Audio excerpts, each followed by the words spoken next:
আছে, দেখা যাক আন্টি শেষ পর্যন্ত আর উঠতে পারে কিনা।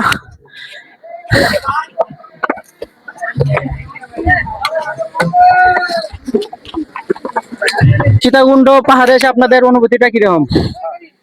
কি করে বলবো কি অনুভূতিটা, বলে বোঝাতে পারবো না। না আপনাদের যে খুশি লাগলো আবার অনেক ভয়ানক। না আপনাদের বর্তমানে যে বয়সটা হয়েছে তারপরেও এতটা পথ উঠানো, চুল পাকলে যে এত বয়স হয় তা না, চুল এখন সবারই পাকে, ঠিক আছে। ওই যে আমার মেয়ে, আমার জামার এখনো চুল পাকলো না, এই যে ননদের জামা, এই যে ননদ, তার চুল পাকলে কি হবে? হ্যাঁ, আসলে অনেক ভালো লাগছে, কষ্ট করে উঠলেও ঠিক উঠতে পারলাম। ঠিক আছে? আন্টি আসলে বুঝাতে এসেছে আসলে মনের শক্তিটাই বড় শক্তি। এনজয় আছে সবচেয়ে ইয়া। ঠিক।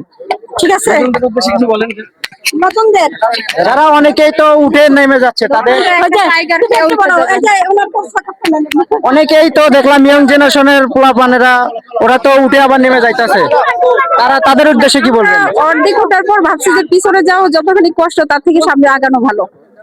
মাঝপথে থামলে পিছনেও যেমন কষ্ট হবে সামনে তেমন, তো সামনে যাওয়াই ভালো, দেখতে পারবো নতুন কিছু। চেষ্টা করলে সবকিছু হয়। তাহলে আমরা শেষ পর্যন্ত উঠতে পারবো, সক্ষম হবো ইনশাআল্লাহ। ইনশাআল্লাহ। একটু বলেন, একটু